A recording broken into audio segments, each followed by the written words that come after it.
1. Which instructional strategy best supports CCRP candidates in learning exercise prescription principles? A. Reading journal articles on exercise physiology without application. B. Analyzing patient case studies with guided discussion. C. Memorizing MET levels for each exercise mode. D. Copying textbook tables during lecture. 2. In developing a cardiac rehab education module, which element should be established first? A. Assessment rubric. B. Performance-based learning objectives. C. Patient testimonials. D. Instructor biography.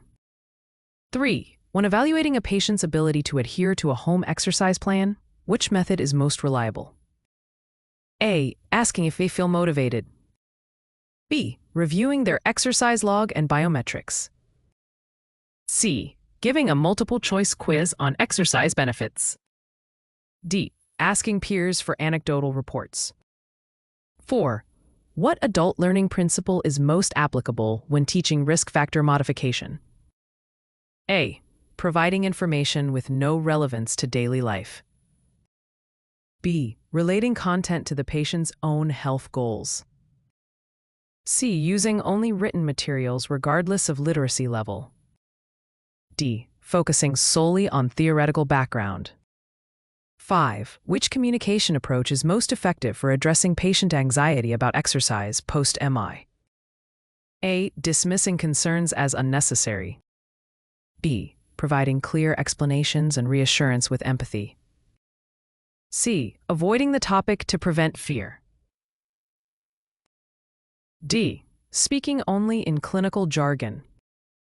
6. Which regulatory body sets the guidelines that CCRP professionals must follow for cardiac rehab programs in the U.S.? A. American Heart Association, AHA. B. Centers for Medicare and Medicaid Services, CMS. C. National Strength and Conditioning Association, NSCA. D. Department of Transportation, DOT. 7. When assessing program quality, what metric is most aligned with outcome-based evaluation? A. Number of patients enrolled. B. Improvement in patient functional capacity and risk factors.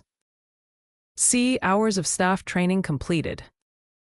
D. Number of sessions offered. 8. What is the primary goal of formative assessment in CCRP candidate training? A. Determine final pass-fail status. B. Provide ongoing feedback to guide learning and improvement. C. Rank learners against each other. D. Penalize errors to improve compliance. 9.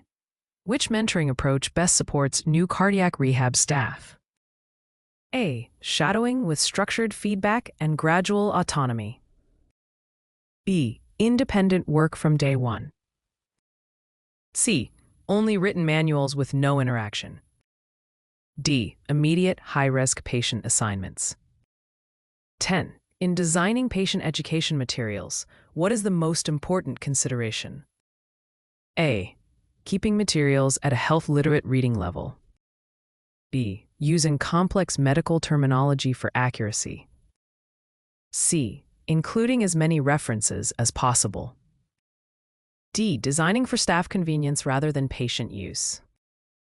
11. What evaluation method best measures competence in emergency response protocols? A. Written exam on emergency theory. B. High-fidelity mock code simulation with performance checklist. C. Verbal discussion of CPR steps. D. Open book quiz on ACLS algorithms. 12. Which teaching strategy promotes self-efficacy in patients with heart failure? A. Instructor-only lectures with no interaction. B. Collaborative goal setting and problem solving. C. Giving generic, one-size-fits-all recommendations. D. Ignoring patient input to save time. 13. Which key performance indicator reflects program effectiveness in secondary prevention? A reduction in hospital readmissions and cardiac events. B. Number of education handouts distributed. C. Size of the exercise facility. D. Count of treadmill tests performed. 14. What is the best method to ensure compliance with CMS cardiac rehab documentation requirements? A. Relying on memory to complete forms. B. Using standardized templates and regular staff audits. C. Delaying documentation until program completion. D. Allowing patients to self-complete medical records. 15. Which instructional design model is commonly applied to build CCRP curricula systematically? A. ADDIE, analysis, design, development, implementation, evaluation. B. SWOT, strengths, weaknesses, opportunities, threats. C. DMAIC, define, measure, analyze, improve, control. D. PDCA, plan, do, check, act. 16. What communication skill is essential for facilitating multidisciplinary cardiac rehab team meetings? A. Dominating discussion to maintain control. B. Active listening and summarizing team input. C. Avoiding feedback to prevent conflict. D. Speaking only in written memos. 17. When creating exercise prescriptions, which principle ensures progressive overload safely? A. Sudden, large increases in intensity. B. Gradual, individualized adjustments based on patient response. C. Using the same workload for all patients. D. Ignoring patient feedback to avoid bias. 18. Which mentoring technique encourages reflective practice in CCRP candidates? A. Structured debriefs after patient sessions. B. Immediate correction without explanation. C. Assigning reading without discussion. D. Leaving candidates unsupervised. 19. Which outcome measure is considered patient-centered in cardiac rehab evaluation?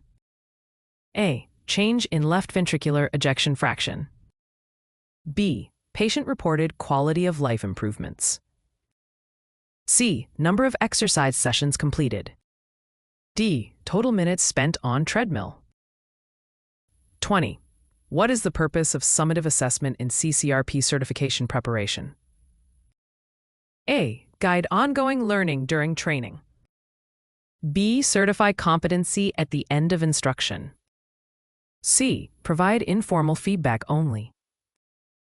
D. Eliminate formative assessments. 21. When teaching a group of patients with varied literacy levels, what is the best instructional approach? A. Use multiple modalities, including visuals, demonstrations, and discussion. B. Provide only a lengthy textbook. C. Deliver advanced lectures with no simplification. D. Expect patients to research content on their own. 22. Which program metric is most directly tied to regulatory reimbursement requirements? A. Number of staff members on duty. B. Documented individualized treatment plans and outcomes.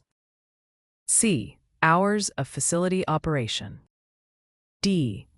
Number of exercise machines available. 23. Which feedback style is most effective for reinforcing correct ECG lead placement skills? A. Delayed end-of-week review. B. Immediate, specific, and positive feedback during practice. C. Group lecture about common mistakes only. D. No feedback to promote independence. 24. Which strategy best helps staff maintain up-to-date knowledge of clinical guidelines? A. Annual continuing education and journal club sessions. B. Relying solely on initial CCRP training. Avoiding new guideline updates to prevent confusion. D. Delegating updates to administrative staff. 25. What is the main advantage of interprofessional education in cardiac rehab settings? A. Encourages siloed knowledge. B. Promotes collaboration and comprehensive patient care. C. Reduces staff workload by eliminating roles. D. Focuses only on medical knowledge. 26. Which element of curriculum development ensures training content meets professional standards? A. Alignment with recognized national guidelines, AACBPR, AHA. B. Instructor preference only. C. Patient requests exclusively. D. Facility budget limitations. 27. Which method best measures the effectiveness of patient counseling on smoking cessation? A. Patient satisfaction survey only. B. Follow-up tracking of quit rates at 6 to 12 months. C. Counting number of counseling sessions provided. D. Recording distribution of brochures. 28. What is a core ethical responsibility of a CCRP? A. Maintaining patient confidentiality in all program documentation.